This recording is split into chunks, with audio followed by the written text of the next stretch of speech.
Yeah, I mean, don't get me wrong. Like, dude, I wish I was prolific. You know, rest in peace. I wish I was Trevor Sternad or Scott Lewis from Carnifex. These guys that put out like, you know, Poets.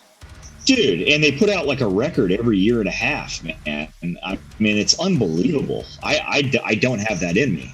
To those guys, I mean, I give them so much credit for being able to do that and being able to take the time to sit down in front of your laptop or however they do it and write the way that they do, because I'm not angry anymore. You know, I'm having a hard time like finding new stuff to write about. I'm not like overly depressed anymore. You know, I have my bouts of whatever, like everybody else does, but like I'm running out of things to write about, especially after as much material as we put out. So yeah, it made it difficult, but it was exciting, man. Like I'm glad it's over, thankfully, but I'm really happy with, you know, the outcome of the way it all turned out.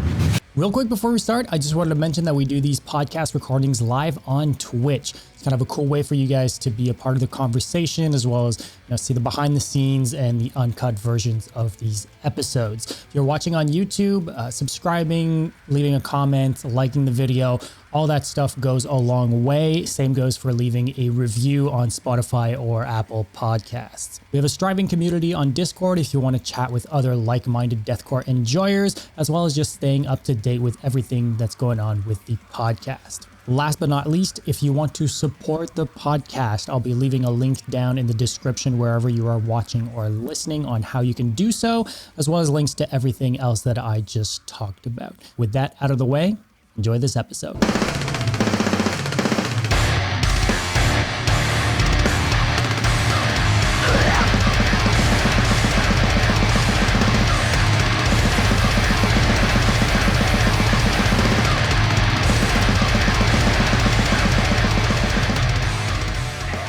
Welcome to another episode of Brutality Podcast. My name is Dom, and I am joined, as always, by my co-host Yan. And this week we have an icon to the scene, a real monster that we just lost his feed. Oh, there he goes. He's back. JB, how we doing? I'm good. I'm going to start off by saying this from the get-go. I am a goddamn caveman. All of this stuff, the streaming stuff, like anything technology related, I am terrible at it. So if at some point there is a massive technical difficulty, 100% it's on my end, and I do apologize for it in advance, because look. For what it's worth, it happens to us too. So we've got emotes ready of us dealing with the tech stuff. So it can't be it can't always be the other people's fault. But well, thank you for having me nonetheless. This should be a lot of fun. Super stoked. Honestly, our community has been asking, like, let's be real, Dom, like it was requested quite a bit. And you know, we kept talking. Obviously, I Declare War was always on the topic and everything. So having you here is as much it's a big deal for our community, but it's also a big deal for us. So thank you, man, for real. Oh yeah, thank you. Yeah. Actually, I'm glad that I found that bio that you did. I really liked that, man. You were extremely diplomatic in that bio, and that a lot of the time when you have, you know, multiple member changes and stuff like that, it can tend to be a little bit one-sided sometimes. And I don't believe that there was any sort of bias or anything like that during that bio, and I do greatly appreciate that. It's funny, Our iTunes bio is still so goddamn old, and I can't figure out, going back to the whole caveman thing, I can't figure out how to change it. I can't figure out who to talk to fix that. Our iTunes bio is more biased than that than that video was. So I do greatly appreciate it. Thank you so much for the kind words. And it's, to be fair, that was my goal when I started this, like, not to throw shade at other channels and stuff like that, but like, I think we have enough drama everywhere. People, like, there's literally people only focusing on that. Like, my goal with it was to kind of pay respect and also just like focus on the music, focus on the artists, focus on people who were there, credit people also, you know, like earlier people in bands and like people like producer, whatever. So like I'm reproaching this kind of just in, you know, objectively. Of course, I have my opinion through it, right? Like I love stuff or whatever. I'm gonna say, oh, I prefer this album. But I feel like we don't need people shitting on things or being like, oh, this album was trash. Like you're not helping anyone saying like, oh, this album was terrible. Like there's always a way to just like review things in a good way. So that's what I'm always trying to do as much as possible on my channel, you know. 100%, man. It stinks because a lot of the time you run into people that really like one record or two records, and it's like, man, I find it kind of exhausting to be, you know, just like pigeonholing yourself into one thing and then like not trying to evolve at all with that. Like, I really like the new Norma Jean stuff. I've been a fan of that band since I was like a young, you know, barely in high school, and I like the Bless the Martyr Kiss the Child stuff. But like, I think that like, for example, like Polar Similar is a fucking masterpiece. So just to like see one side or see like only liking the early stuff, it just, to me, it's kind of boring. You know, there's no need for that. Granted, you know, there's some people that just like one type of thing and that's all they want. But I like a little bit of variety and evolution and stuff like that. And it seems like if you just want to just keep banging your head against the wall, doing the same thing over and over again, you know, it can get a little mundane. I think that's reflective of your discography, if we're being honest too, right? Like I think I Declare War's music specifically has always kind of moved along and has tried new things and incorporated new elements. And there's probably people, you know, within the fan base that feel a certain type of way, that enjoy different things for different reasons or like something better because it was different or whatever. But I'm right there with you. Like if someone's going to write the same album for 20 years, I'm like, I get it. It's just, I still have the old songs to listen to if I want to, right? Like those songs still exist. I don't need them another time. Just give me something fresh, give me something new. And I've always appreciated you guys. Like you guys started incorporating some more like black metal elements into some of your stuff. The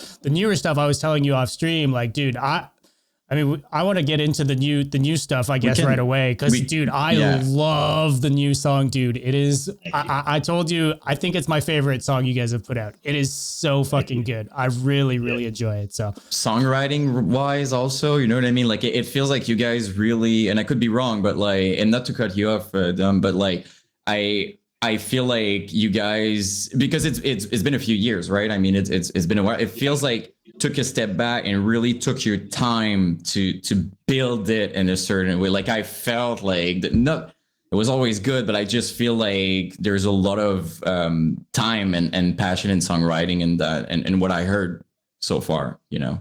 Yeah, thanks. I mean, yeah, our goal has always been kind of just to, you know, evolve. I don't really like to play the same things over and over again. It gets kind of stagnant. I like playing the songs, you know. I like, you know, I could play Misery Cloud until I fucking die. You know, I love playing the songs live, but like rewriting the same stuff over and over again, it just gets a little old. And I like the evolutionary process that we do with this band. And a big thing for me is, you know, with this record, we brought in some fresh ears and, you know, got some help on it, and it helped us out a lot. And I'm fucking really pumped with the way it turned out. And you guys worked with Stefan, right? Chelsea Grant. So yeah, Speed. Yeah. He's the man, dude. He worked really hard to like put together some of like, I mean, I think it's some of the best stuff that we've ever written. You know, it's sometimes a longer process than I would like for it to take, but you know, I got a full-time job, you know, my guys got full-time jobs. Sometimes things just kind of take a little longer than they should. And it all just kind of falls back on like, you know, we're a DIY band at this point. We don't have a record label. We don't want record labels because we want to be able to take our time, make things, you know, as good as we can make them. and end with a finished product that we really like, and still be able to like, you know, have like functioning lives where we're not just like crushing away at, you know, tours and stuff like that aren't really like benefiting us in the long run. You know, we can go home and we can work day jobs, and yes, it does slow things down, but I think in the long run, it's really benefited us a lot. Yeah. I think that's the, you know, like I think I don't want to talk for everybody, but like I much rather have my favorite band take more time, be happy with what they, even if it takes like years more than just like rushing something and they're just like, okay, that's going to be that. And the passion is not there. Like I much rather wait and just, you know, they're happy with what they did. They took their time, and especially what people don't know, like just one song, the amount of work that can go into one part, what song, what the production, the direction, Dude, everything. There's a lot of production work on this latest track. You know, like just the effects and the extra like layered guitars and all this stuff. Like there's a lot going on within it. That's like, yeah, it's work. You know, it's stuff that's got to be done. Yeah, this is maybe one of the heavier production tracks, but there's a couple other that have like, you know, a ton of synth and stuff like that. And it's not like super black metal necessarily, but like you can feel it in some of like the more like black metal parts and stuff like that. I think it really came out super cool. I think we're going to roll another one out. I don't know, maybe in the next month and a half or so, just kind of sit on this one for a while and then slow, you know, roll some stuff out, and then fall we'll release the full EP. And how do you guys feel about the reaction so far? Because from what I've seen, it's only like people are just super happy, right? I mean, I like legitimately, this is the best reaction that we've ever gotten for anything that we've ever done. I mean, it's been fantastic. Doing everything yourself kind of makes you have to rely on like seeing the comments. You can't step away ever. You can't like walk away from any sort of like someone else negativity. is dealing with it. It's chill. Yeah. Yeah.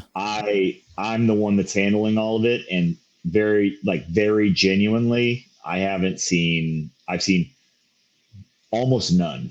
And, you know, I feel like YouTube is probably the best example of being able to throw shade, throw negativity at things, because it's not like your fans necessarily. It's like just people that like show up and leave. Yeah. And I mean, dude, our comments are like 100% positive. And I know I'm going to fuck that up right now and jinx it for us. People are already on their way. Like, hold on. Yeah. Oh, he really said that? Okay, let me do something about this. But genuinely, like it's been absolutely phenomenal how positive everybody has been so far for this, and truly thank you for it, because it means a ton to us, especially after taking. I think this is the longest break we've taken between new material, so we needed that little like extra boost, you know, to make ourselves feel good about the fact that we were still like really, really fighting to keep everything going at the rate that we were going at.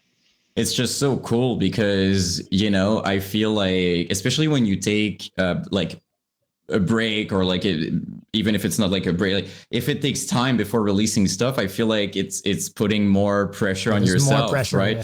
It's like, okay, so people are waiting. And it's very difficult not to be attached to what you do, right? You've put so much work, like it's so close to you that it's kind of a, I don't know if you probably feel like that, but it's kind of a vulnerable thing to then just drop it and be like, okay, now it's for you. Knowing it's a little bit different too, not really knowing what the, you know, having no real expectations, right, of how people are going to take it or not.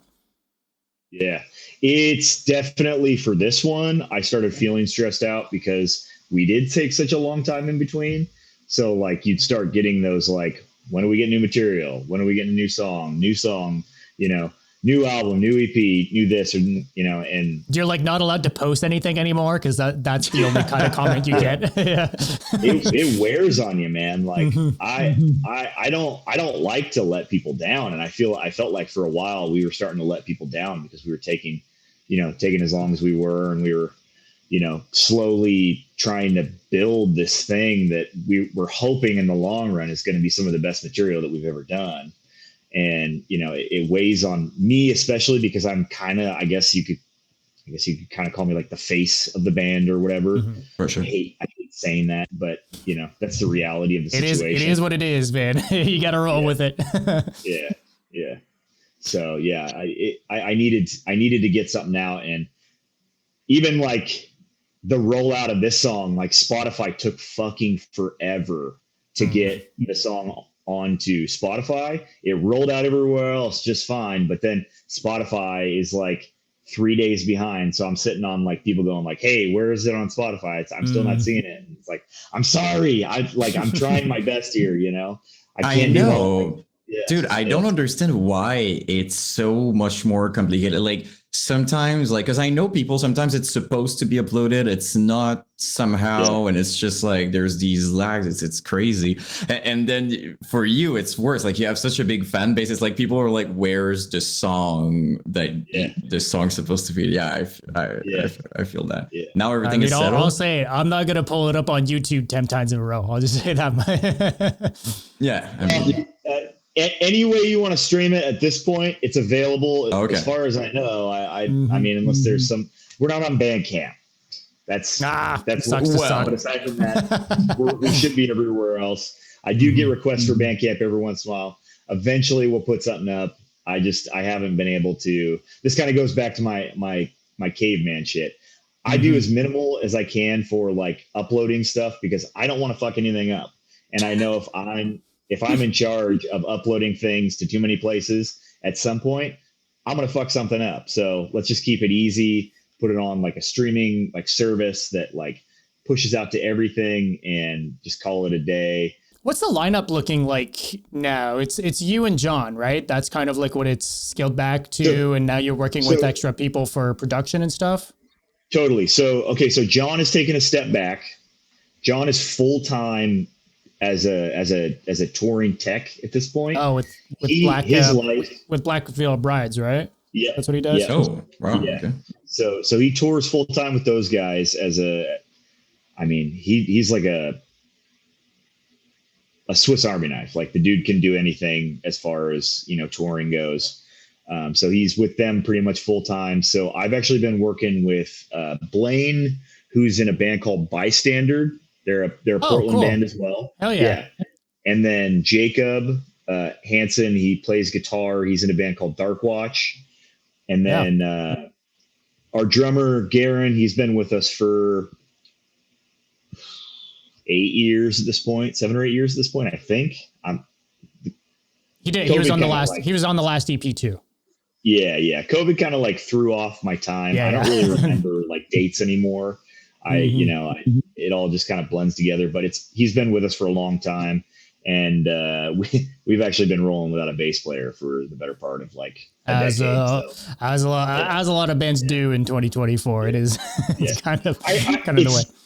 It stinks. I really like having like live bass on stage, but it's just one less person. I feel terrible saying that sometimes, but if there was one single thing that we could like cut out of a situation to kind of like benefit us in the long run for like one less person in the van, one less person we got to pay out, one less, debate.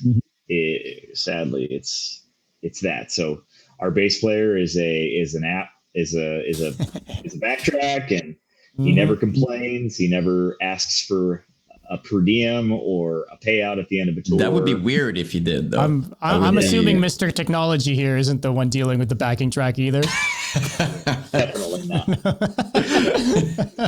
Definitely not. Well, it's it's not like you guys were the only one doing that, though. To be fair, like like we're in an era now. It's not a guitar. It's not a bass. Honestly, a lot of bands are doing the bass thing. I've seen a lot of bands do the second guitar, and sometimes if it's strictly rhythm, it's like okay. But I've seen solos played out of a MacBook. That's just kind of rough. I can't. It's like stay home with that. That's different a little bit. Yeah, that's a bit different. Like, just you and a drummer with tracks. Maybe that would be special a little bit. Oh, probably look, still I've, be I've, cool, even, but I've even seen drums on tracks. I've seen that live too. well, That's yeah. probably the most rough I've That's seen. when you're losing me personally. Like if the drum is not even there, I would like as a band, I would be like, well, we're gonna find someone before playing them. There's a few bands out there I can think of that do a rhythm track.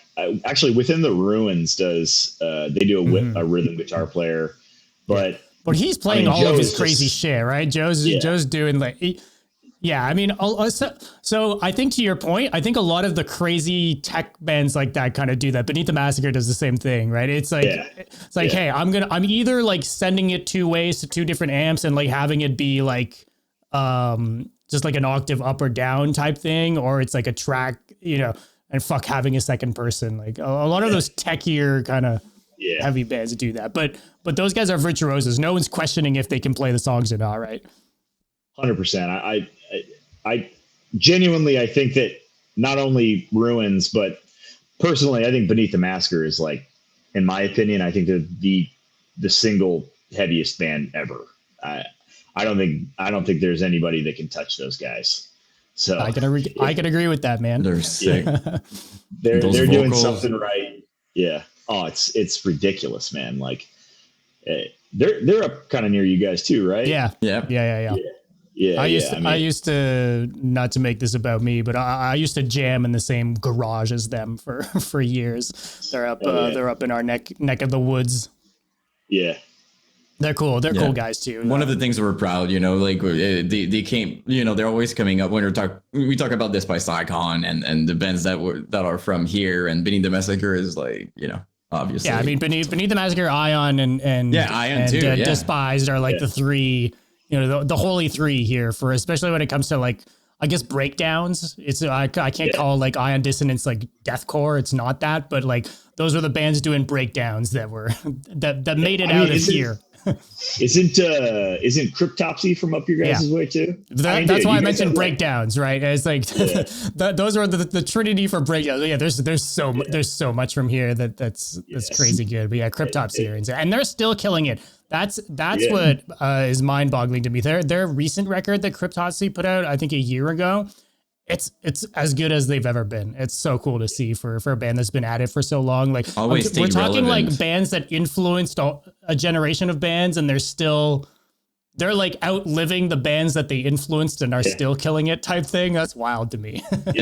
We're talking about influence. Would you guys be down to go back to the roots? Maybe like what your influence, Jamie, like what got you started personally? I think it would be cool to explore that. But both as a vocalist, maybe, and even musically, Yeah. I mean, so I started out, I think, like most, kids my age. I'm 37, so I grew up listening to like, grunge and stuff. I'm from Portland, Oregon. I'm born and raised here. I still live here. I basically grew up on like grunge and, like 90s rock and stuff like that. So that kind of like started out my interest in rock music. Bands like Nirvana and Alice in Chains and stuff like that. And then there was a neighbor down the street that was a little bit older than me. He was probably like, 14 or 15 when I was like 9 or 10. And he was into like Nine Inch Nails and Marilyn Manson and stuff like that. And that kind of like got me into like spooky shit, like I'd never heard anything like that. It was for a 9-year-old. Yeah. Yeah. For a 9-year-old in the early to mid 90s, that's like, that was like crazy shit, and, you kind of slowly, figure out what you like. And then I found Slipknot, like most of the kids my age, Slipknot and Mudvayne and like new metal bands and stuff like that. And kind of got into that for a while. That makes 3, by the way. We're all roughly around there too. Yeah. Yeah. And then slowly kind of, found my interest in that and got into high school. Right around high school, my freshman year, I started getting into like more like extreme stuff, like, Cannibal Corpse and Hate Eternal and, shit like that. And then my friend group, I guess, we all kind of got into like metalcore and stuff like that all at the same time. And that was really what like shot me off and made me know that I wanted to, I guess, be a singer. At the time, I wasn't very good at, anything else. I couldn't play guitar. I couldn't really play drums or anything like that. What kind of metalcore back then? We're talking like Bleeding Through and stuff like that, like Unearth and stuff. Yeah.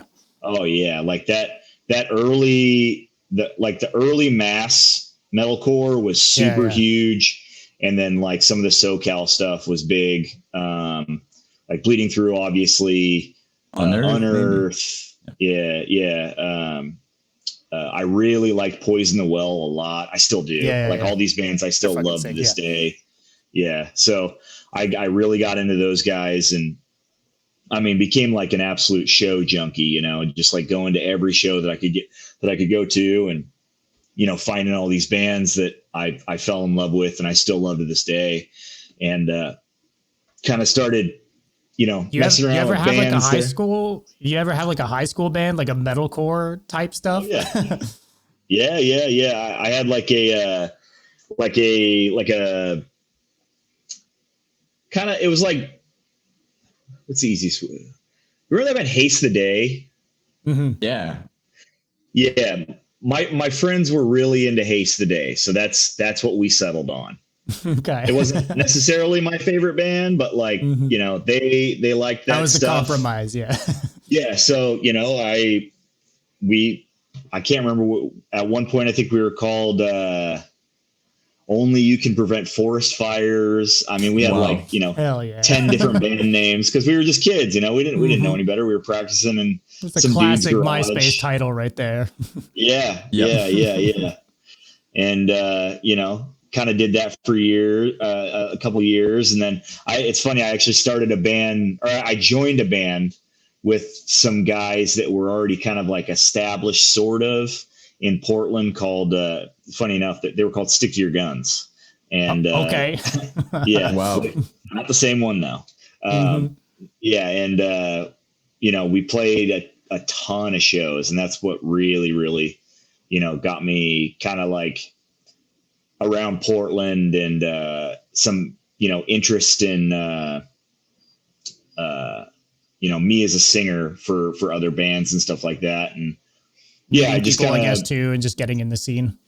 Yeah. So I was kind of in a spot where I could, meet a handful of people and I guess like network, if you will, within the scene. And, when I was in Stick to Your Guns, at the time they were called Two Fall Victim. They started playing shows, which later on actually became Those Who Lie Beneath, which became my like first, like big, my first success, I guess, or whatever you want to call it. The first record label band, we'll call it that. Yeah.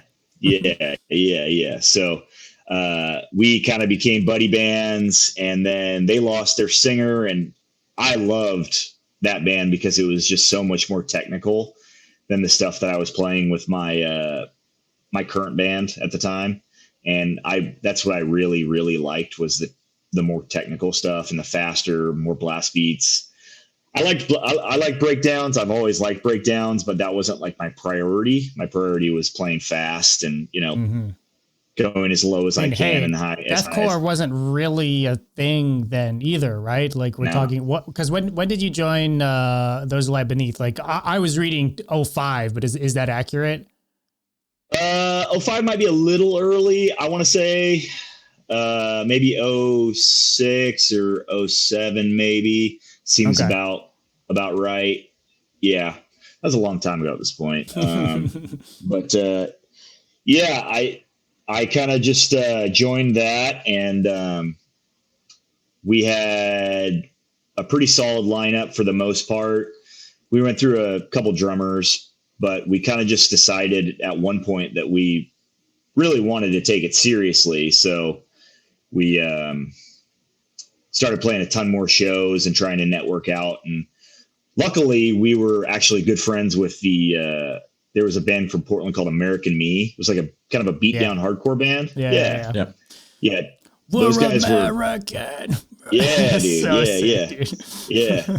Those guys were good friends of mine, and they brought Craig, who was the owner of Rise at the time, to one of our shows, and we were kind of, at this point, we were a pretty like established local band. We could draw a pretty decent draw. We had, fairly advanced songs for a local band, so Tony brought him out, might have got him a little drunk, to kind of sweeten it and kind of get him a little bit more excited to hear us. And he heard us and tried to sign us like on the spot. And we were like, well, Wow.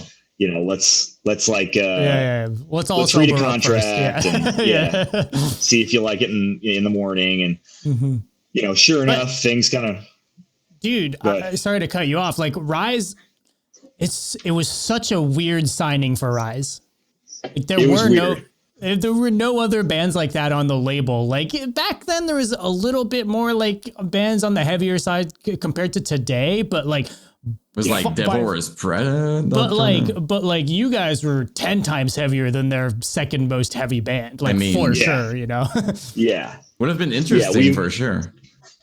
We were considerably heavier than everybody else. I think at the time the closest thing was like the Red Shore. Mm-hmm. They were great. They were on there too, but that was another crazy outlier too, right? Like there were very few of those on the label. Yeah. I mean those guys were fucking sick, but yeah, it was a weird choice. Looking back on it, it wasn't the best choice for us. Granted, we could have ended up never signing to anything. So I'm grateful that we got the opportunity to do what we did. But we were just kind of like pigeonholed as, like another one of the metalcore bands on like the like pop metalcore label, and we weren't that. And granted, a lot of those Devil Wears Prada, they're a great fucking band, like there was a ton of really good bands on that label at the time, but sadly Miss May I, all that stuff. From memory, I could be wrong, but I think it was like this wave of like.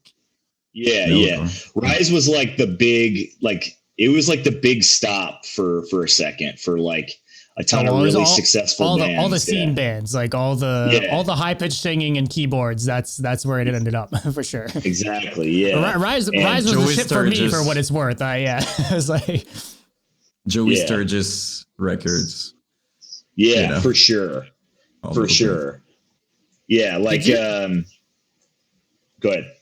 Well, did you guys have any music you guys didn't have a record out before doing the one for Rise, did you? I couldn't find anything pre that record. But I'm assuming you guys had songs if you guys were playing shows and stuff like that. Like no way there wouldn't have been recordings of anything, right? For sure. We put out a couple EPs. They were not great.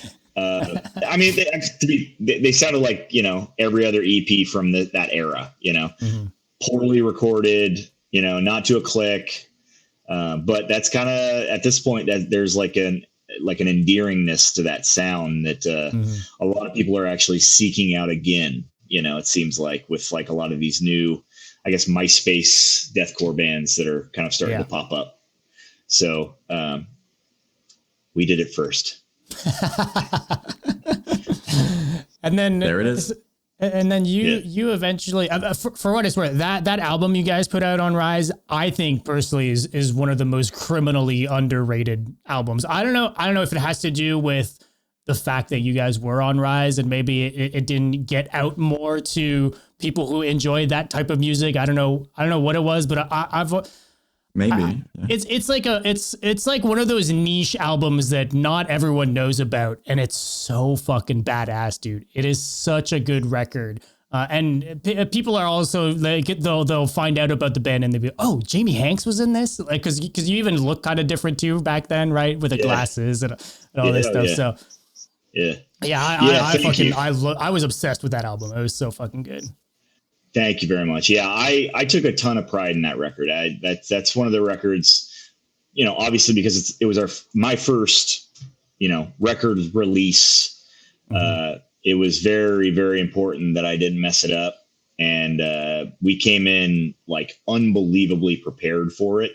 At the time, we were like practicing, 5 days a week, sometimes even more, and then touring constantly. And we really came in as prepared as we could for that. And I think that it came out really well. Plus, the dude that did it, that tracked it, Stephen Hawk, I think that he really nailed it.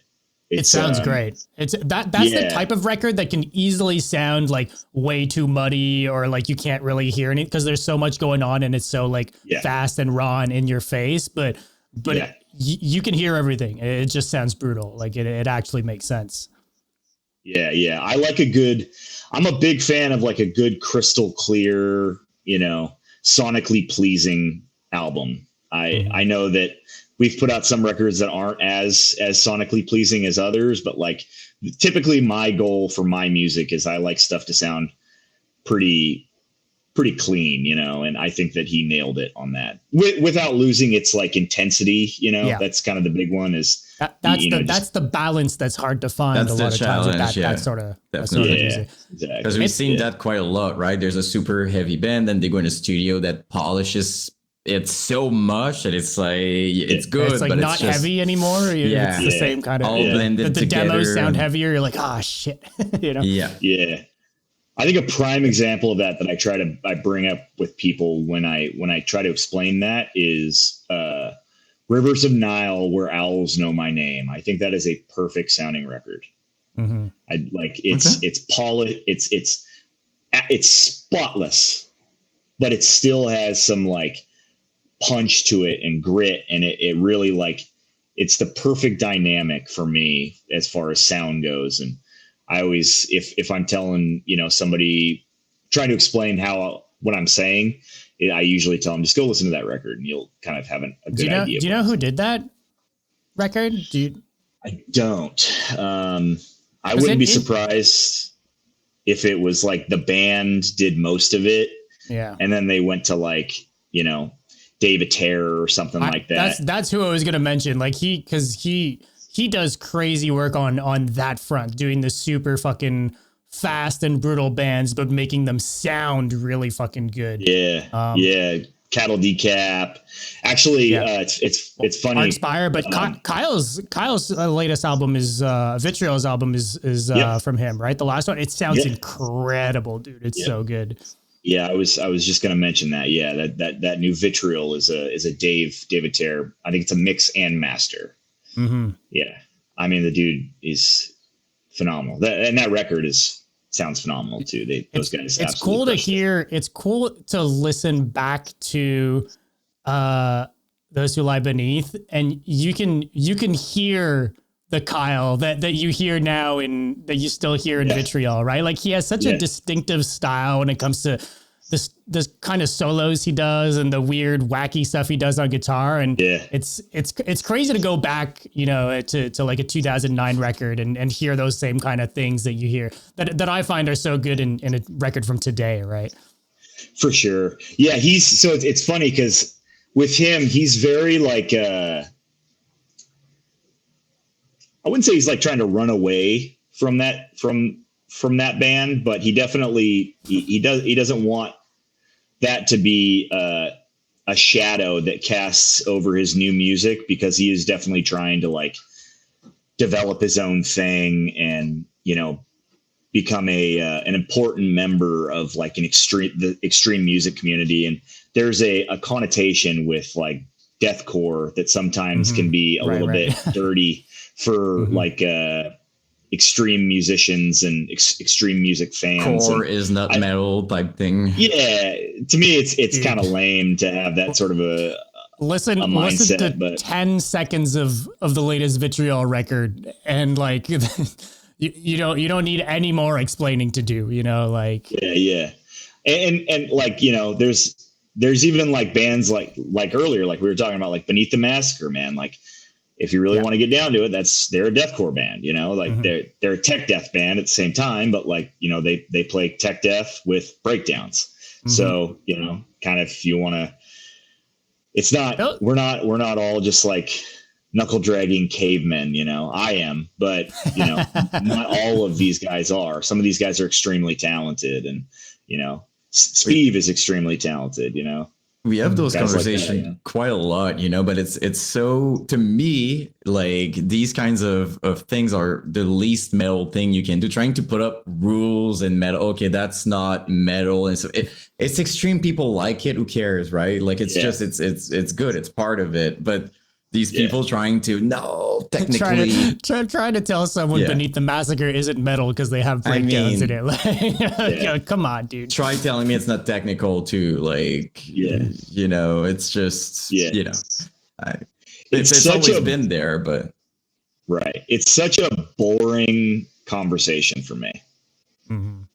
The idea that we're going to argue over what is what.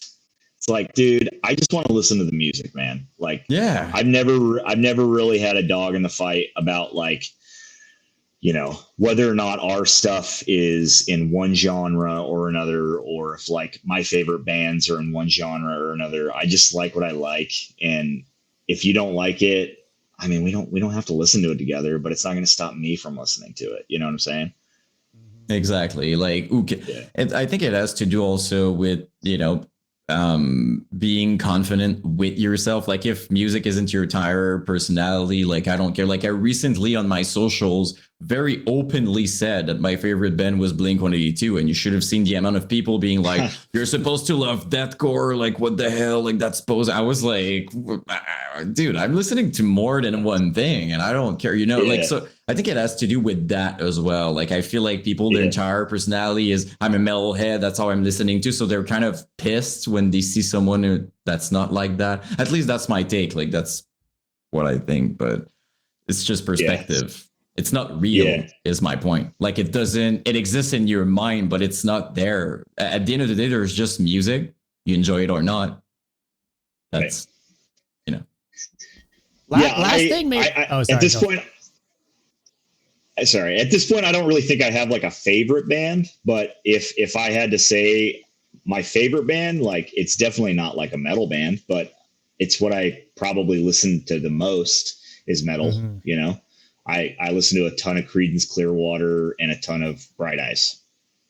There we go. But I still would say that, 85% of the music listening that I do is metal music, just what about, like, what about like, just to kind of wrap up those who lie beneath, maybe, like, cause we were kind of talking about influences before, and I'd love to know, cause, like, your vocals, to me, I don't know if you had vocals in that style before that band, but to me, like, your vocal style kind of from then on is like that low guttural, that very distinct style that you have kind of started there, right? Like, where'd that come from for you? I'm assuming it wasn't from the Haste the Day band, right? So I don't think. Were there specific influences? Was there, like, what was it, just you trying stuff out or emulating anything? Like, what was the inspiration there?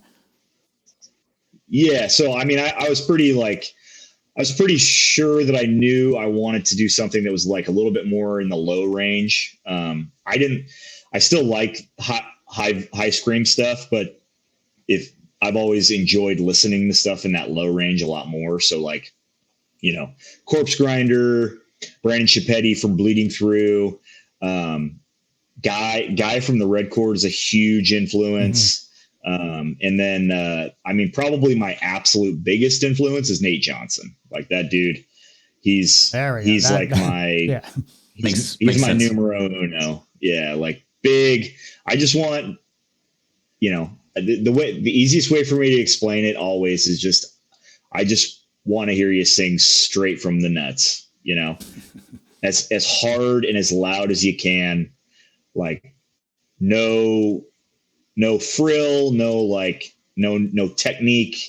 I just want it to be as loud and as burly as I possibly can hear it, and as much as I can do, so that's always been my goal. I know that there's, like, a new generation of singers out there now that are doing, like, a lot more technique based stuff. but it's just not really something that I've really ever had a ton of interest in. Doesn't mean that I don't enjoy it. Like I listen to Cattle Decap. I fucking love Cattle Decap. And that guy is like, I mean, he's about as Incredible. technical of a singer as you can ever get, Yeah. you know, Those eyes and those like eye Yeah. pitch. yeah, it's unreal. Crazy. But yeah, for the most part, it's my big influences are like, you know, Nate Johnson, Guy, Corpse Grinder, Brandon Chipetti, Vincent from the Acacia Strain. Oh Guys my just God. like really, yeah, they scream as loud and as hard as they can. And then Yeah. did that kind of come to you naturally, I guess, trying that style of vocal out? Because it's like, I'd argue something that a lot of people try to do for years and some people never get there, right? Like it's one of those things. Like did that just come easy for you, or how'd that kind of happen? I don't think it came easy for me, but I definitely knew how to do it relatively early on. It started out, you know, during the breakdown, you would do the low thing, and then, you know, and then the high stuff was more for like the chorus and stuff. So like you kind of you eventually you realize like actually I kind of like doing the low thing more. So I focused on doing that, you know, more, and slowly I just became more proficient in doing like you know, burly, you know, mid-range, low, like kind of like gutturally stuff, you know. I never really figured out how to do anything technically, but like the biggest change that I had that like really helped me was like in the beginning, you know, you're losing your voice so much. I found a good vocal warm up. I used that Melissa Cross Zen of Screaming warm up, like still to this day. Like that was the big game changer for me. So I could do it for longer periods, and I could do it more days in a row. You know, I wouldn't have to, you know, do it for like an hour and then like take like 3 days off because I couldn't. Yeah, that doesn't work well for tour talk, or studio Not recordings. ideal, probably long term. You know, I also I was curious about it because you said that you started doing vocals also because you wouldn't play, you know, other instruments and stuff like that. If you could have picked an instrument, which one would it be? Guitar? Would it be drum? I heard you talk about bass. I would be surprised if you say bass, but would it be drum or guitar? I know a band is looking for a bassist. Just I can hook you up if you want. So if I could trade all of my vocal ability, every drop of it, and start over at square one, I would play guitar. I would have started out as a guitar player and just like stuck with it. It's so much more accessible, you know. If I wanted to play in a cover band, I could play in a cover band. If I wanted to just like grab a couple friends and jam, I can just jam, you know, like being a singer with a fire, you know what I mean? Like anything. I mean, yeah, exactly. Yeah. Dude, yeah, there's so many more options as a guitar player. And as much as I've been very, very happy with my, you know, success or whatever you want to call it with being a singer, I would give it all up in a heartbeat to be able to play like be a proficient guitar player, you know, because I think that in the long run can take you so much further, you know. And it's cool, man. You can't go to a coffee shop and fart into a microphone, you know.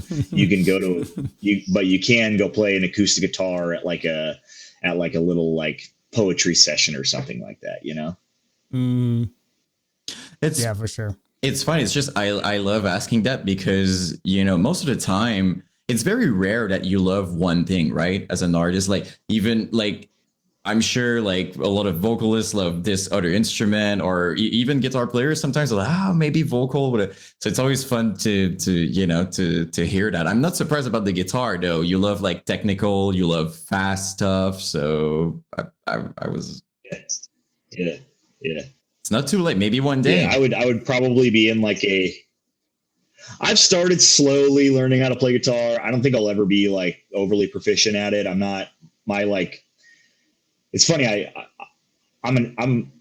was born in, or like for my entire life, I was like an athlete. I played sports my entire life, but as far as like, strumming from fingers to, to strings, that's it, dude. It's very confusing for me. I don't know if my brain different works type out, of doesn't work that way or hand-eye not, coordination. Yeah.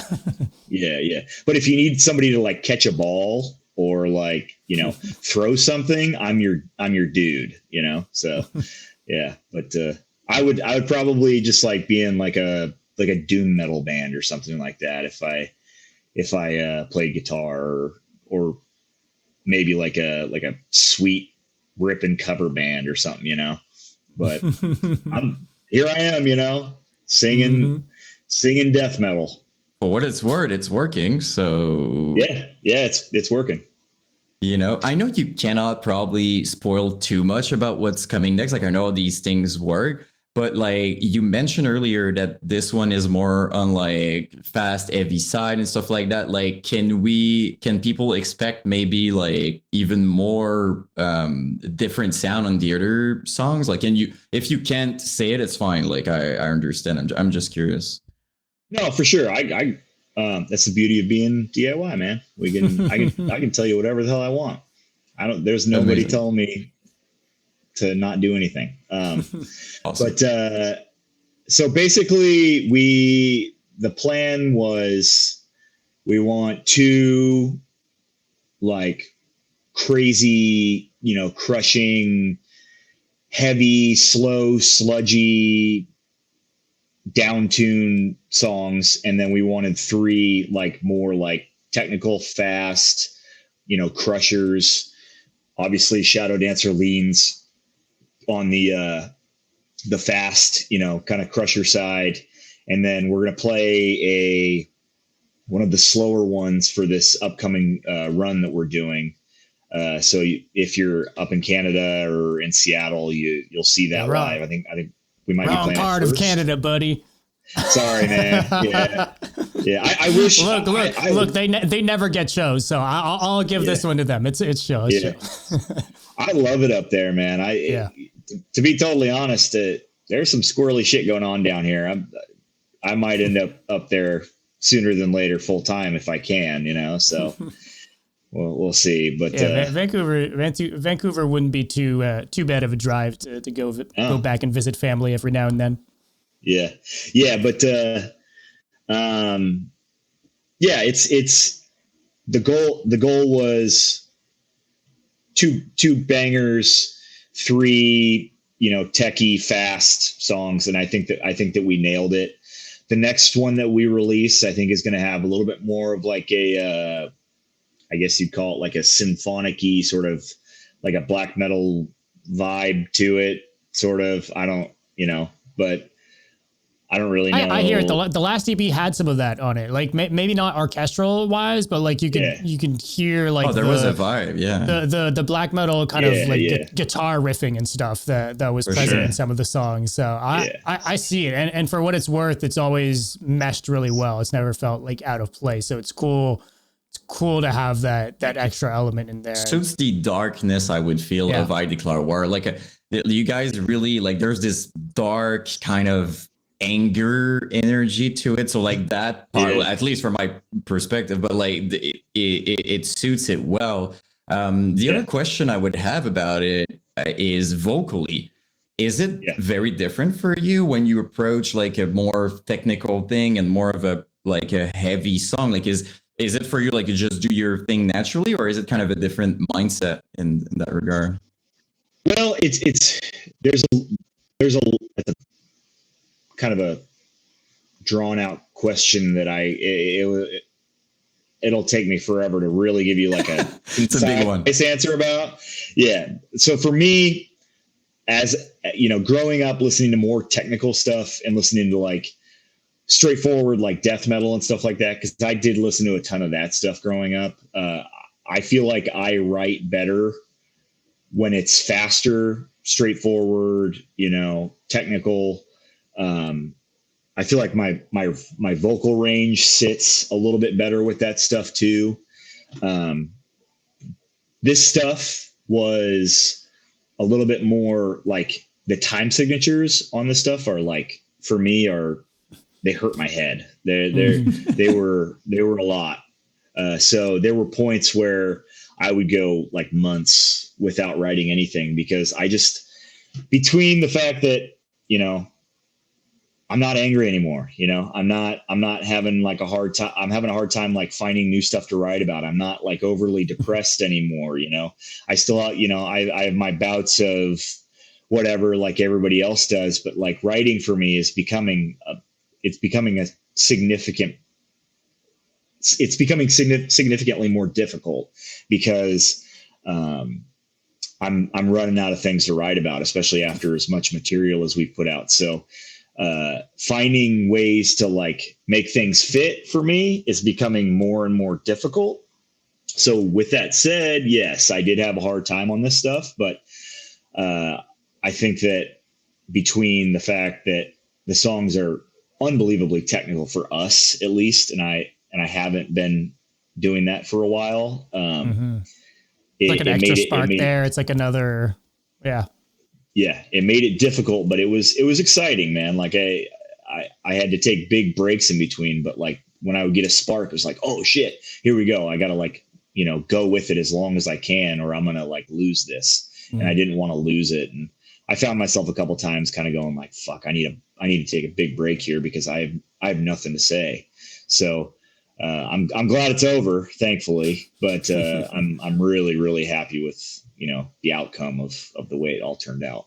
Well, you have to honestly, go start some fights with some random people just to feel something. Exactly. Exactly. Sabotage yourself. But honestly, it's good. Like, it's very good to hear that for multiple reasons. First of all, the fact that you're not depressed or angry or whatever is a very good thing, just to make that very clear. And the second thing that I heard that I think is very cool is that you respected yourself and the time you needed to take. Like a lot of people don't do that, burned themselves and started kind of not even enjoying the process anymore. So just hearing that you respected the break, you're like, okay, I'm taking it.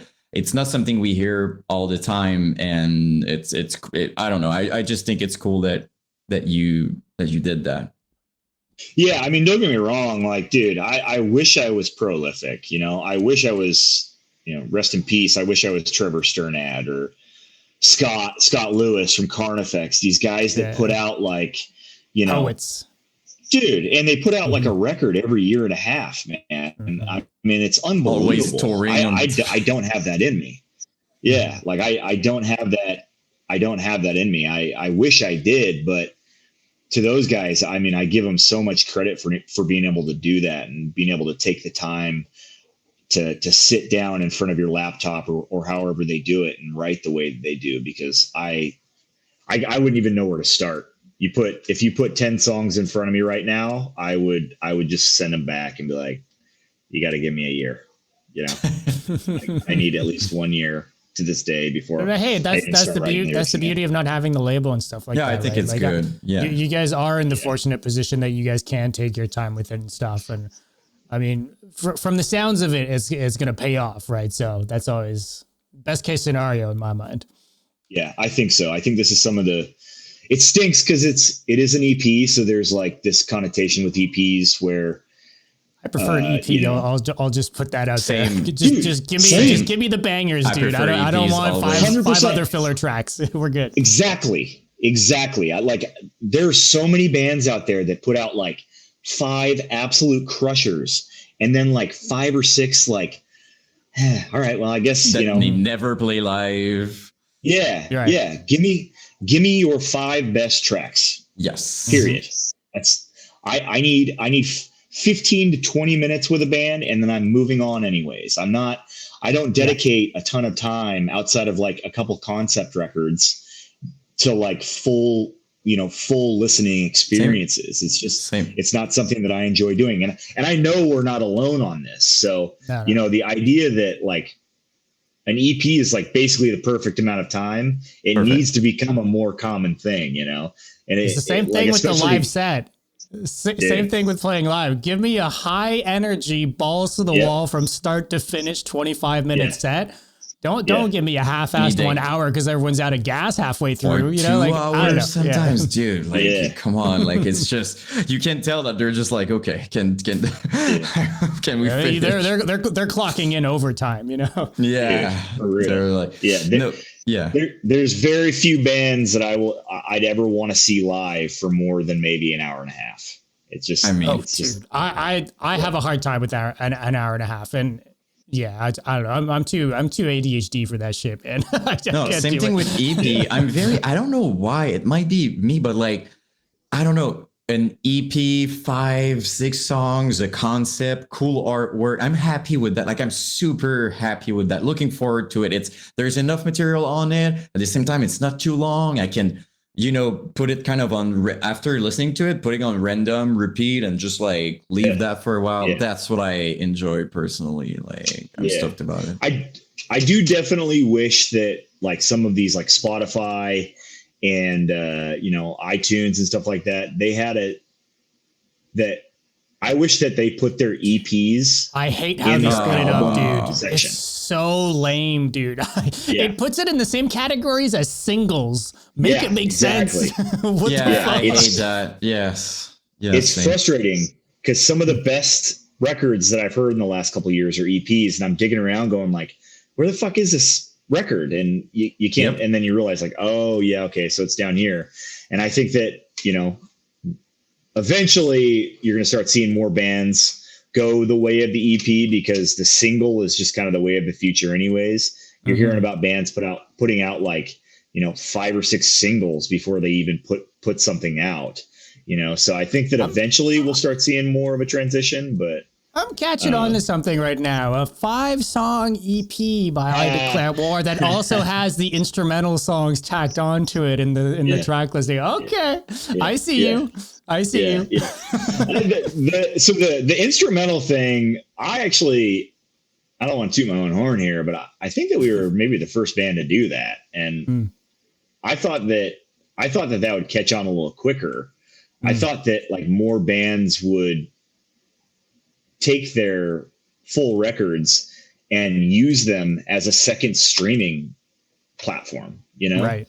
Like, and not only that, but like, dude, I don't know how many singers out there or like guitar players want to just be able to like hone in on just the instruments, or the singers want to just be able to like sing over the song while they do like a YouTube video or something like that. I kind of figured more bands would do that by now, but it seems like us and like,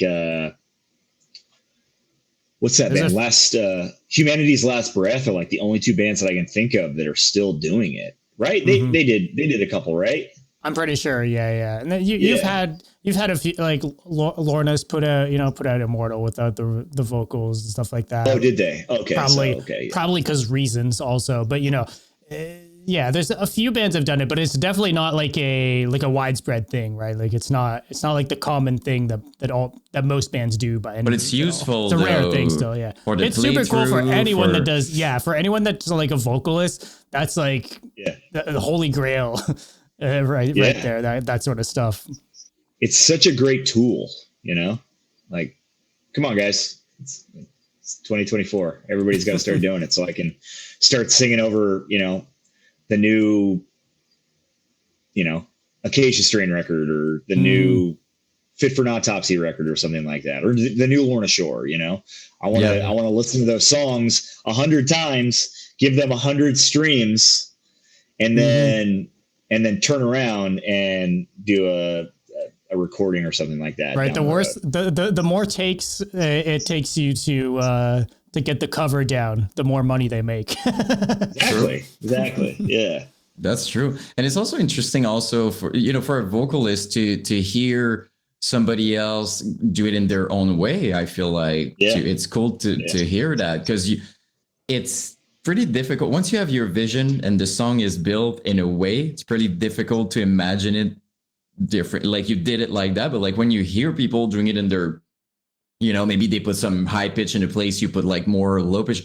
I think it opened up. Hey, like that Suicide Silence song you did. That's like a perfect example of that. Yeah. That was such a cool, like a cool Make video it for your you to own. do. Yeah. And you to Yan's point, like making it your own too, right? You're not like copying the parts bar for bar in terms of like the highs and the lows and stuff. You're like doing your own thing on it. I thought that was really cool. That's what I enjoy personally, because hearing the same, like hearing kind of just like someone doing this. I mean, we have the song. I think what's interesting is make it your, like, do it in your own way. That makes it like, oh, wow, okay, that reimagine kind of the process, right? It's that has to be, at this point, that has to be the most covered deathcore song ever. Unanswered. Probably. I mean, Recreant, dude. Recreant, yeah, maybe Recreant. I can't tell you how many bands I've seen cover Recreant live, dude. I can't count it. 6 songs, to be honest, though. 2 songs that I love a lot. I love it when Chelsea Grin does it. I'll just say that. Yeah, for sure. I love the early Chelsea. I'm gonna be that guy, but like the early Chelsea Grin with like the inhales, like that EP that they with the yeah. So sick. Like he would do these low inhales type of things, Guttural, and like this version of Recreant. Oh my god! Like it was like It's funny because I like my early touring for like close to 3 years was those guys. I toured. Awesome. We toured relentlessly with those guys, and obviously they've went through some lineup changes since then too. But even since then, like we've toured with most of those guys, and I fucking love those guys, man. They're David is a solid human. They're all just such great guys. Because you toured with them with Those Who Lie Beneath and I Declare War a bunch, right? Yeah. Yep. That them and Within the Ruins, I think I've probably toured with the most. Like between those two bands. Yeah. OGs, right there. OGs, definite OGs. Yeah, Chelsea Grin. I heard that apparently Chelsea Grin were during those days were pretty wild, you know, as a touring band. Like I mean, like a lot of energy and partying and stuff like that. But we would get those crazy lineup that I feel like we didn't. I remember like seeing like stuff like Chelsea Grin, Oceano, Abacab, all those like all together. Like I have like the list of touring kind of here. And like some of the early stuff you did with I Declare War, like I think one of the first tours you did, like a Whitechapel, Impending Doom, Miss May I, Oceano, and you guys. Yeah, that's an insane tour. That was my second tour with the band. The first tour was For the Fallen Dreams, Legend, For the Fallen Dreams, Legend, Contortionist, which was cool, and then immediately into that tour that we just talked about. And then right after that was Whitechapel, Acacia Strain, Chelsea Grin, us. So it was just like, I think was on that too. Veilmaya, were they on that one or were they on the first? No, they were on the second one. Okay, yeah. See, dude, it all kind of blends together at this point. But dude, crazy tours to start on with a new band, right? Unbelievable runs, man. I was so lucky to be a part of those. You know, that's like deathcore history right there. You know, like getting all those bands together, dude, for sure. I remember the days. I don't know if you remember that you used to do Q&As on Tumblr. I remember that, like with I Declare War. Like it's a while back, and you guys gave me my first reality check of what it is to be in a band. I'm always going to remember. Like I asked the question because in my mind, all those bands, like, I don't know, like Born of Osiris, Veil of Maya, all those bands, they were rich, you know, like living the life. And I Declare War for me was on, you know, in that list. So I simply asked like, I think I asked like, since when are you guys just doing that full time? And your answer was just like, we don't do that. Full time. And I remember being like, which color of Lamborghini do you own? Yeah, it was almost like in my mind, which is a good thing because it means that my impression was like, you know, I saw you guys just up there with all the what I didn't know was that it's not because you're signed that you're rich at all, especially in deathcore. I've learned that quite quickly, but you were my first like, oh, they're working. I think you said like, dude, we have other jobs and other Yeah. things and stuff. So was that you? Because you said you're not super, with technology and stuff like that. Do you remember if it was you doing the Q&A thing? That might have been me. I've always been very upfront about like the industry and about the way a lot of the inside stuff works, and I think it kind of like puts a little bit of a a stink on the aura of this world. But I'm just trying to be a realist for a lot of these young kids trying to get into music that think that they're going to just be able to just write music exclusively and make that their sole income. As a young musician, I knew pretty early on that I was going to be broke for a long time. I still couldn't live to this day off of I Declare War, even having 100% of the streaming rights and the merch rights and stuff like that. You still need to have a job if you want to live in like a reasonable lifestyle. You could have a ton of roommates and stuff, but I don't want to live like that. Or be constantly on tour also and have no rent to pay. It's your whole life. Yeah. It's like one or the other. Like some people just make it work by not having to be home. I think the best case scenario, some people, what they do that I've noticed, they're going to do something within kind of the same, they're going to record music and then they're going to go on tour, or they're going to have a brand, they're going to have something else to kind of, complete. Like I think most scenario, especially with bands maybe more underground or not like Slipknot level or whatever, they very often do something else as they're touring. It's more realistic. Yeah, for sure. It seems like there's always an audio engineer in your band, somebody that is like smart, that has a good idea of like the tech side of stuff. So he's usually making money on the side recording bands. And then there's, the guy that, there's the lucky guy that has like a good family that kind of just lets him, stay at home and has that sort of a situation. I was in a situation where I've been broke my whole life. I've been poor my whole life. So I had to work from a very young age. And, I found that security and bar industry work and stuff like that is awesome for this industry. You can kind of come and go as you please and that sort of stuff. A lot of the time bars they'll have like a lot more lenience with you leaving and coming back because, they can fill positions for security guards and bouncers and stuff like that pretty easy. Not like a 9 to 5 that like. Yeah. Like stuff like that has been the stuff that I've literally always done when I've come home. I've always had that to kind of like lean on, and thank God I have, because, if there were some of those early tours where we came home and we had nothing, we came home like negative. way negative. So yeah, having something where I could come home and immediately start paying my rent with like security work, whether it be, throwing people out of bars or checking IDs or something like that. I can see that. Yes. It's not very difficult to believe. I'm sure no one's going to be like, oh, I know.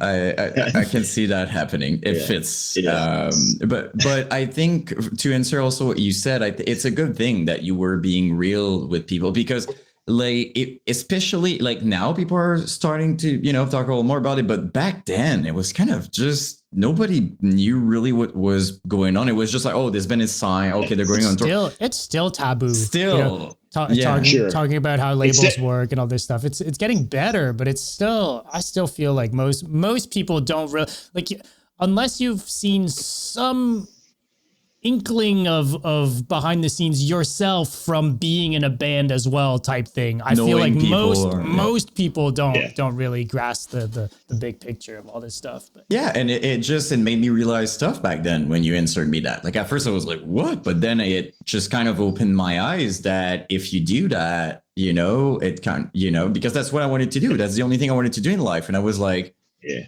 I don't know if I want to have absolutely nothing and you know what I mean? And tour and do that.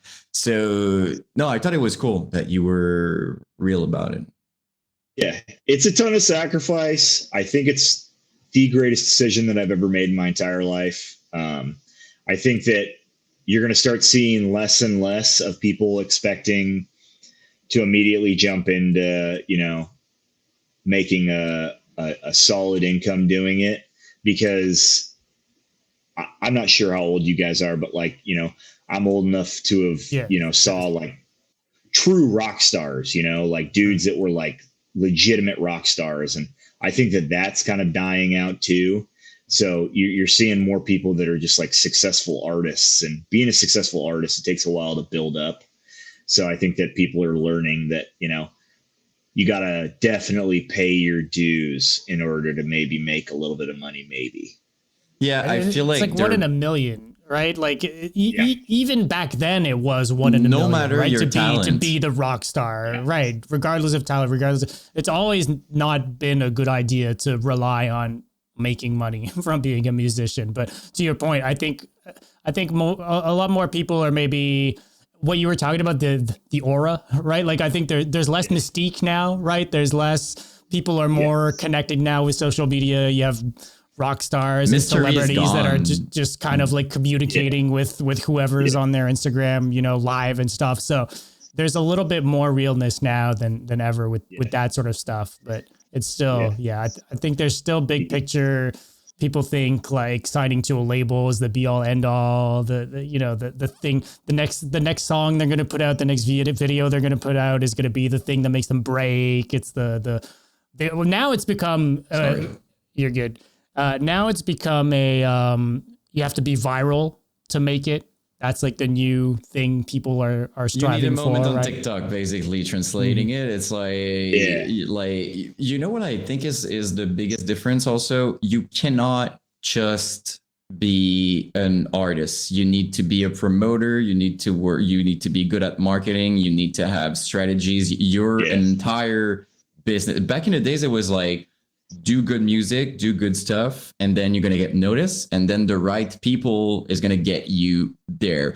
And I know that wasn't exactly what happened with a lot of these scenarios, but I'm just saying now it's more, it's a good thing and a bad thing. What I mean is, if you make it, you can make it on your own. You can do stuff on YouTube, on streams, you can be in a position where even if a label comes to you, you can ask, what are you giving me? I'm doing well right now. I have millions of people following me. Like, what are you going to bring to the table? So I feel it gives way more power to the people, and it creates this situation. I don't want to throw shades at labels, but it's less and less relevant for people to go with them as right now.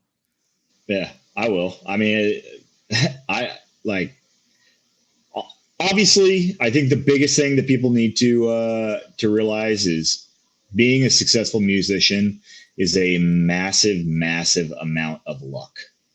Yeah. Just being lucky, right place, right time, having having that TikTok song hit, that's the new thing right now. But the big thing for me is signing to these record labels that are giving you a 360 deal where they take all of your fucking money, all of your merch rate, all your merch cut. Makes no sense. To me, it's gross. And I think that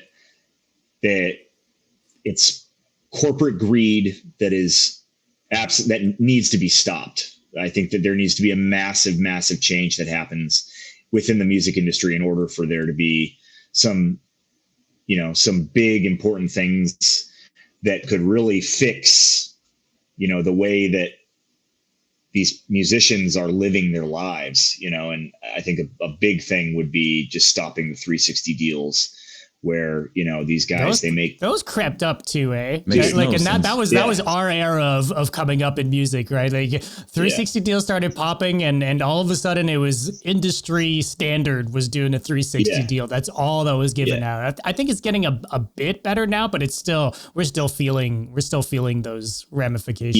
Yeah. They still try to do that though. That's still what they're kind of trying to do. I've seen videos on Instagram of people just kind of not necessarily in deathcore in every scene, kind of just like saying out loud what they tried doing with them. And they, as an artist, they're like, they told me I wouldn't own anything anymore. It's all theirs. And they would give maybe like $1,000, something like that. Like, you're going to get $1,000. We can take everything. Especially on the low end deals. You're like, wait, what? I'm signing my soul away for what? Like, let me work a real job for a couple months and we'll be good. Yeah. Like you'll get, $10,000 or $20,000 to record this record, but until we recoup this record, you don't see a dime of it. And I've been we put out self-titled like 12 years ago, something like that, 13 years ago at this point.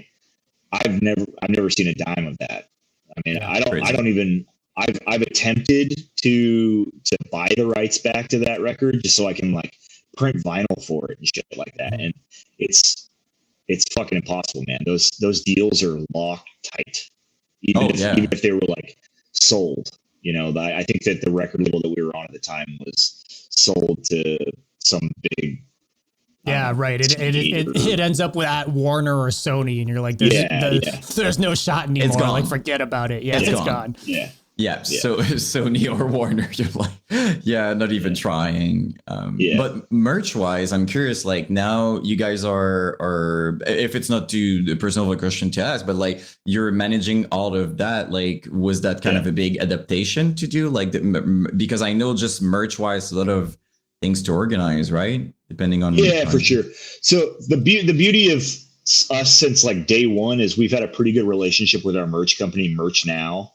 Okay. Cool. We've always worked with those guys. They're like the one like steadfast in this chaotic industry that I've been in for the better part of half of my life at this point.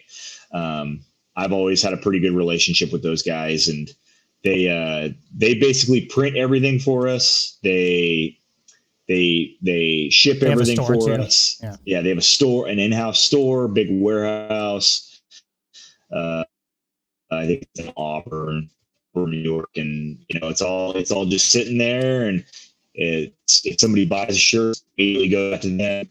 We have a local merch company that we do like say we need like tour merch or something like that. At this point, if we don't want to pay for like the shipping costs that it would cost to like ship out stuff for Merch Now, we go through our buddy Adam at Mercenary. He's a local guy over here in Portland, and he takes really good care of us. So basically everything is all in-house with Merch Now, or like a phone call away through Adam with tour merch. And tour merch at this point with us is like, a week's stock. So, 3 or 4 boxes. It's a pretty easy print. He can get it done in like a week or 2 for us if we really need it done.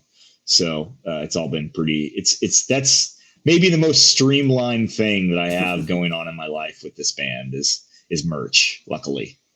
On the topic of merch, I'd love to kind of talk about you guys have a pretty strong merch game from the. Oh yeah. Let's say controversial. I'll just say edgy.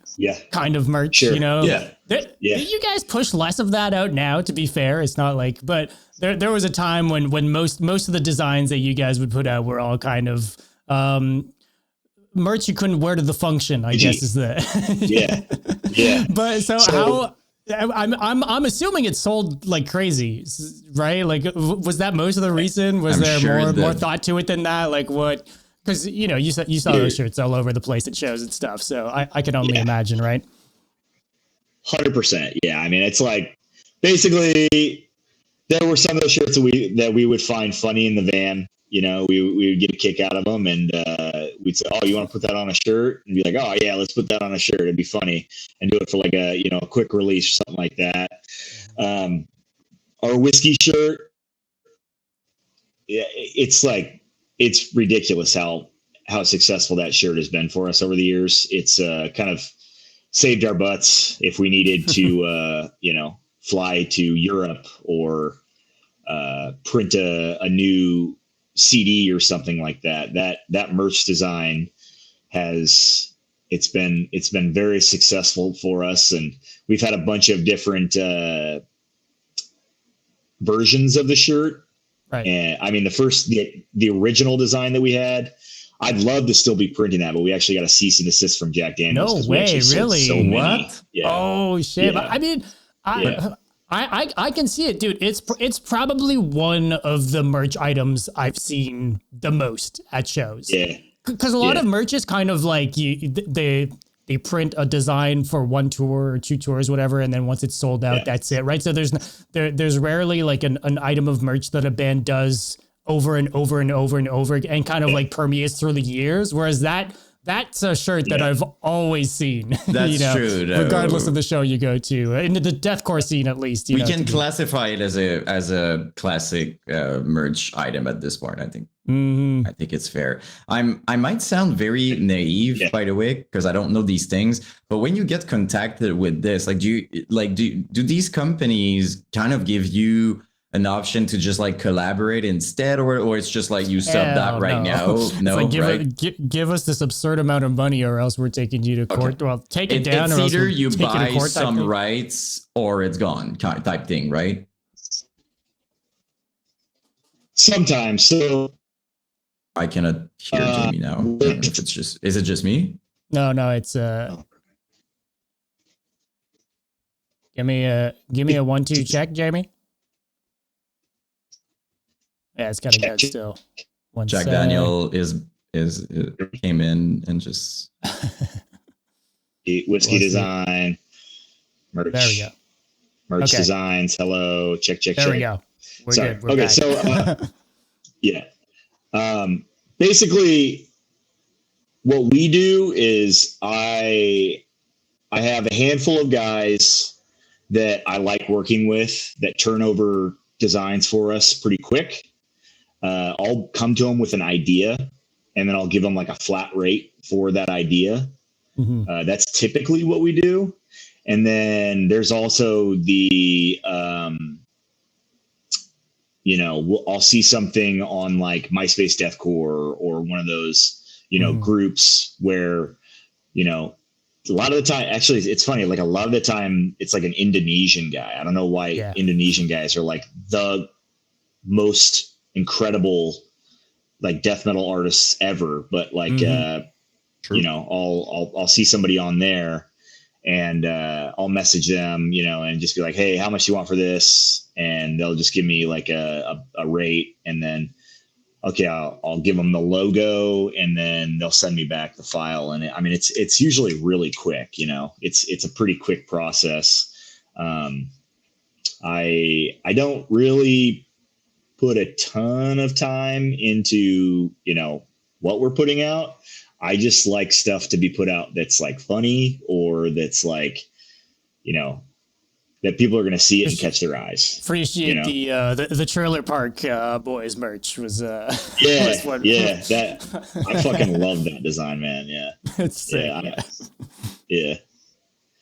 And I was asking because like the thing is, as much as it's awesome when you're DIY, you don't have to, you know, rely on a company or whatever. At the same time, what people need to understand is that it's a lot of management, right? Within you have many things to think about and stuff. So I love asking that because merch is, from what I'm getting, is probably the best way to support your favorite bands, right? Like buying merch. I mean, that's 100%. And if you can buy it on the road, if you can buy their designs from them, it's going to be cheaper personally for you, and the band gets more money. Everyone wins in that scenario. Like a lot of going back to the deals that we were talking about earlier, a lot of the 360 deals and stuff like that, it's a, you know, a record label merch store that you're like clicking into. With us, it's not. So we do make that, but we still make a significant amount less because we have like shipping fees and stuff. For sure, yeah. There's still some like youth larges of some designs for on the Rise store for those who lie beneath stuff. I was looking it up earlier. I was like, no fucking shot. There's still merch being sold in 2024 for this band. And it's like the old school designs and all. It's kind of like it's kind of crazy to see on the store. Yeah, I wish that we could get a hold of some of that stuff, man. Like even if we could just do like a deal where we work together on something, you know, like being able to like reprint some of that stuff, man, it would be so cool. You know, I just want some of it myself. I want a fucking Awakening vinyl. I want a I Declare War self-titled vinyl because I'm a vinyl collector. You know? Well, all that stuff's popping right now too, right? All these re-releases and like putting out old merch and stuff. Well. Yeah, people want that sort of stuff because it's like, I think it's one of those things. It's like we didn't know we were in the good times till it was over type thing, right? Like we didn't buy the merch and the stuff back in the day, and now we're 35 years old and we're like, wait, I should have bought this merch, but now I can't get it anymore. So when that stuff kind of pops up, it's like people are here for it. It's always cool to see. Right. I'd go for it. Sorry. Right. It's tough. Sorry again. It's my yeah. I have problem. I need to change my mic. Basically, it's ruined. Yeah. No. I for the merge. Oh, sorry. Were you guys talking before I came back? Like I don't want to. You're all good, man. Okay. I'm rambling. Yeah. No. Well, that's kind of always what I do. So I cannot really. I cannot really complain.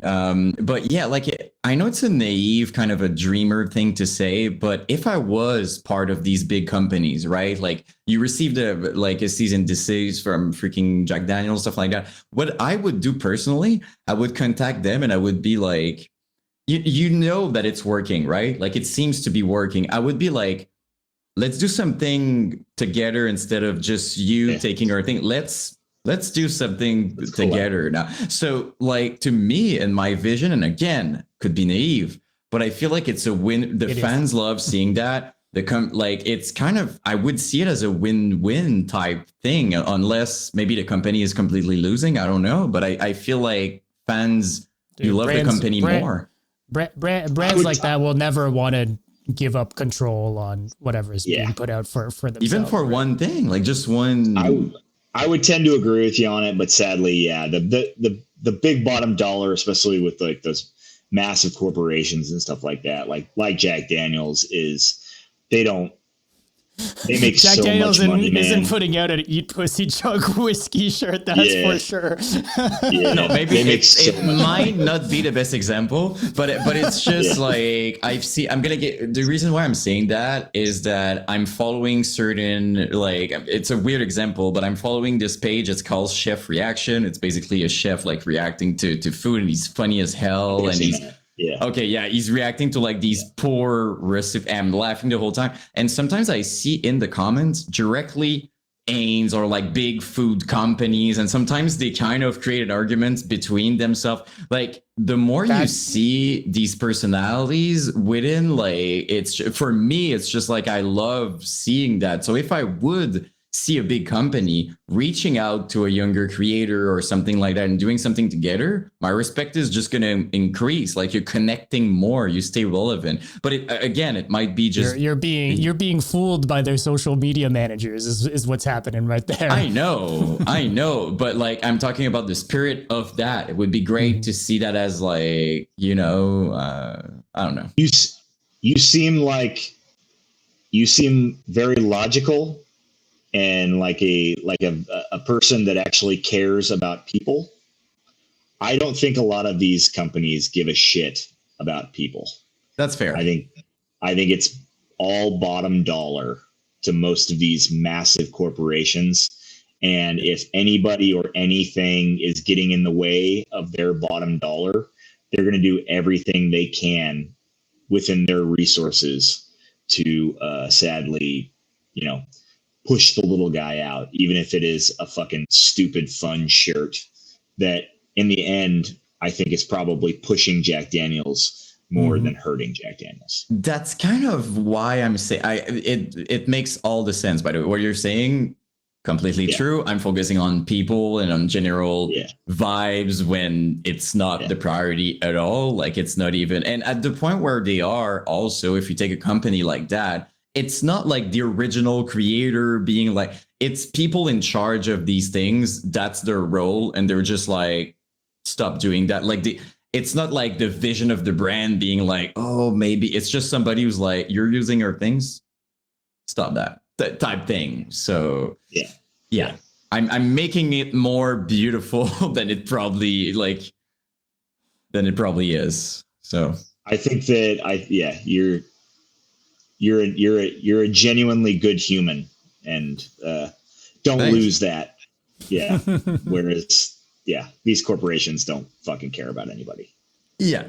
It's more of a realistic view as opposed to me. Well, it's written dreamer on my face. I think it represents well how I am in general. At the very least, though, I can promise you that if I get in a position like that someday, I'm going to do everything in my power not to be like that, because I think it would be cool to be in a world where you see things like that, right? Like, I don't know, like a teenager does something stupid, it's funny, and then the company is just like, we're going to do something together. I would love to see that personally. I think it would be awesome. Yeah, for sure.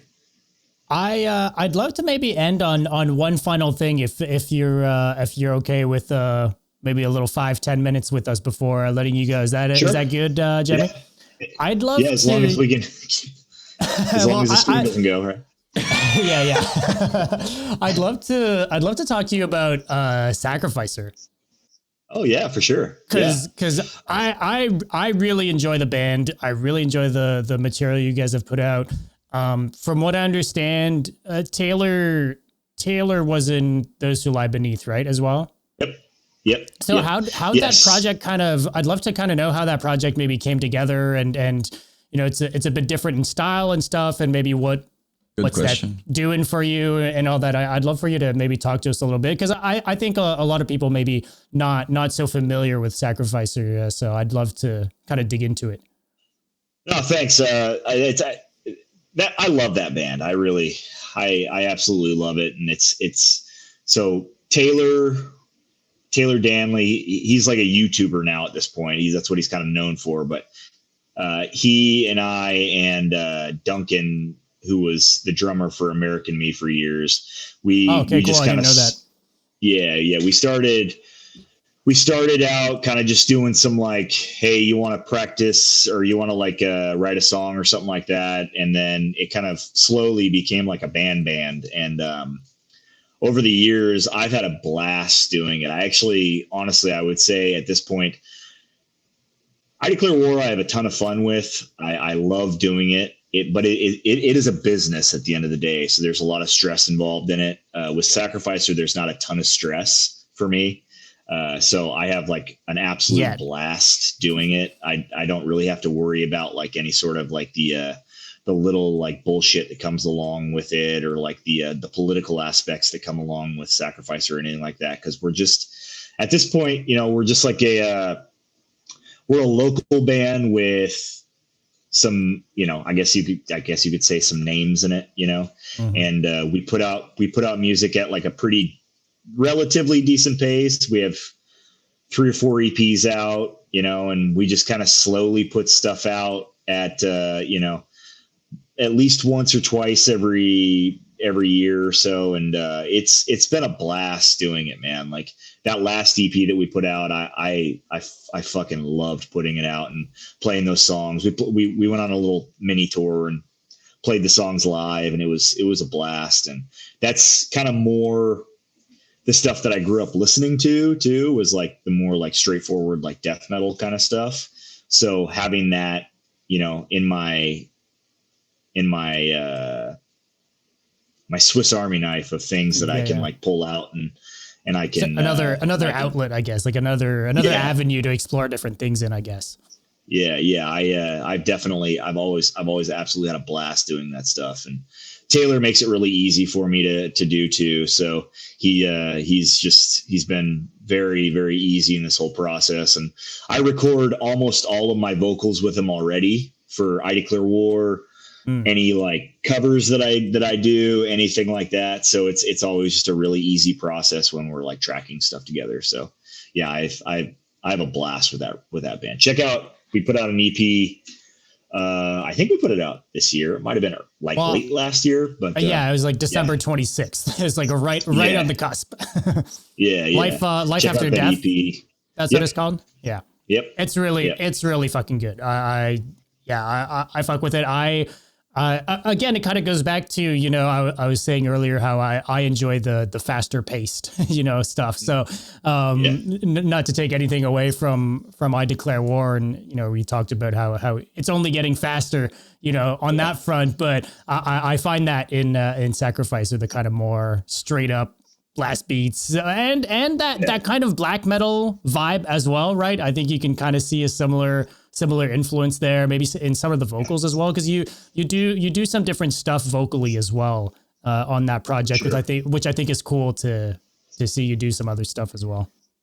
Yeah, I definitely dig like going back to my roots and being more like just straightforward death metal. You know, it's a ton of fun for me to do it. I love just like going as hard as I can, and that stuff is definition for me of going like just balls to the wall hard.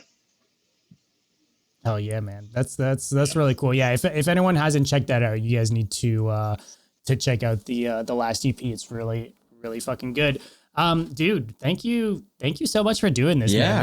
This was really, really fun.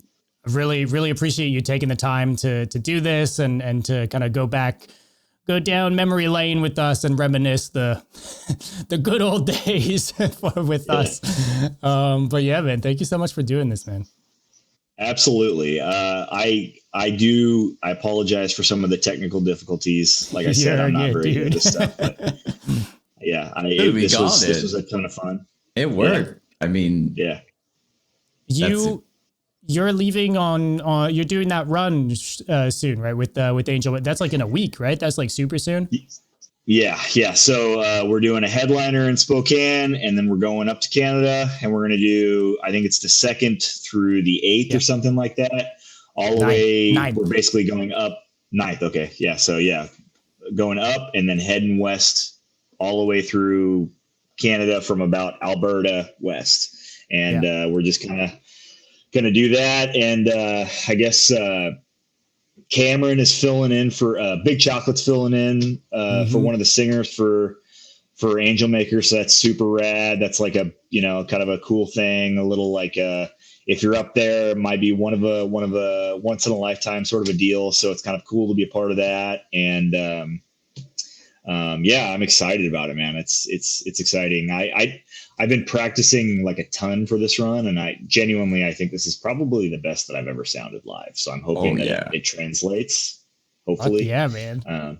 Yeah. And obviously keep an eye out for the next single that we put out. Listen to Shadow Dancer. It's out right now. And then the Untitled Currently EP will be out this fall. I can't decide what I want to call it yet. I hope to have a name nailed down by at least the next single and some album artwork for everybody to see. Okay, there's a surprise element involved, so we'll keep that in mind. You gotta keep some surprise for yourself too, you know. Yeah. All right. Well, dude, thank you so much, man, for doing this. We'll keep in touch and have a great rest of your night, man. Hell yeah. Yeah, man. Take care, guys. This is fun. All right. Take care. Peace Thank out, you man. so much, man. Take care.